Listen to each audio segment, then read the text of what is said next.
Tillerson tells AP Trump administration is working on Iran deal fix. The Trump administration is working with key lawmakers on a legislative fix that could enable the United States to remain in the Iran nuclear deal, Secretary of State Rex Tillerson said in an interview with the Associated Press on Friday. The changes to the U.S. law codifying America's participation in the 2015 agreement could come as early as next week or shortly thereafter, Tillerson said. President Trump faces a series of deadlines in the coming days about how to proceed with an accord he describes as terrible and too soft on Iran. While the talks involving administration officials and members of Congress wouldn't strengthen any restrictions on Iran's nuclear activity, as Mr. Trump also wants, they could result in face-saving measures that would persuade him to stay in the deal. The president said he is either going to fix it or cancel it, Tillerson told the AP as he sat in front of a fireplace in his State Department office suite.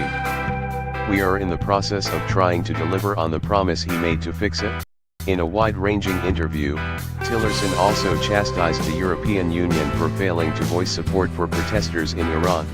On North Korea, the former Exxon Mobil CEO said rare talks next week between South Korea and the North about the Olympics could offer clues about Pyongyang's willingness to discuss broader issues, including its nuclear weapons. Trump hasn't made a decision about what he'll do on Iran next week, when he must decide yet again whether to certify Tehran's compliance with the nuclear pact and continue granting its economy relief from years-old U.S. sanctions. In October, Mr. Trump declined to certify Iran's compliance, saying the sanctions relief was disproportionate to Iran's concessions and that the agreement wasn't in America's national interests. Nonetheless, Mr. Trump waived the sanctions for another 3 months. And he left the ultimate decision on staying in or quitting the deal for later while urging Congress to change the U.S. law concerning the certification. Trump's aides have said the president loathes having to give a thumbs up to Iran every 3 months. Tillerson said the administration was speaking with congressional leaders on a very active basis about a fix. He suggested Mr. Trump might be inclined to preserve the deal by waiving sanctions again on Jan. 12 if there were signs Congress would act in short order. I don't want to suggest we're across the finish line on anything yet, Tillerson said. Getting agreement in Congress on such a short timeline would be extremely challenging. A congressional aide confirmed there has been significant progress in discussions between key lawmakers and the administration, but the aide said negotiations haven't started on a specific text. Republican Sen. Bob Corker and Democratic Sen. Ben Cardin, the top lawmakers on the Senate Foreign Relations Committee, visited the White House on Thursday to discuss the matter with National Security Advisor H.R. McMaster, an aide familiar with the meeting said. The aide wasn't authorized to speak publicly on the possible legislation and demanded anonymity. One option lawmakers are discussing with the White House is removing the requirement that Mr. Trump certify Iranian compliance. Another possibility is changing the law so certification occurs far less often, officials said.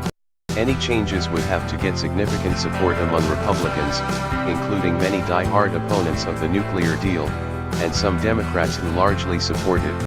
It's unclear if changing the so-called Iran Nuclear Review Act will be enough to prevent Mr. Trump from tearing up the worst deal ever, as he has time and again threatened. Tillerson said the administration's approach has been to first fix the U.S. law that governs how the U.S. adheres to the deal, and then work with European allies that help broker the accord to address its shortcomings. Those flaws, Mr.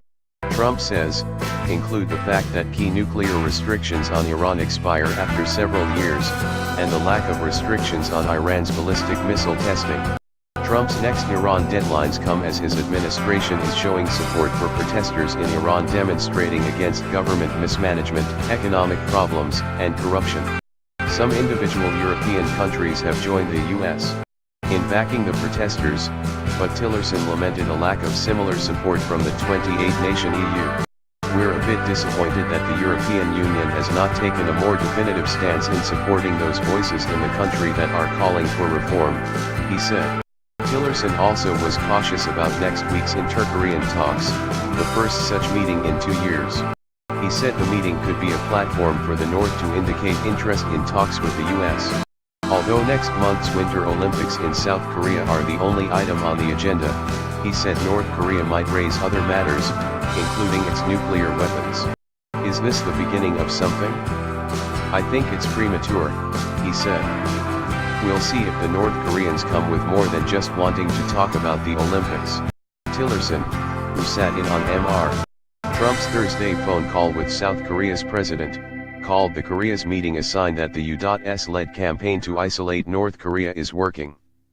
It's an indication the pressure campaign is causing the leadership, the regime in North Korea to begin to think about, this can't go on forever, he said. The meeting could be a vehicle through which they would like to tell us that they would like to have some discussions, Tillerson said. It could be meaningful, it could be important. It could be a meeting about the Olympics and nothing else happens.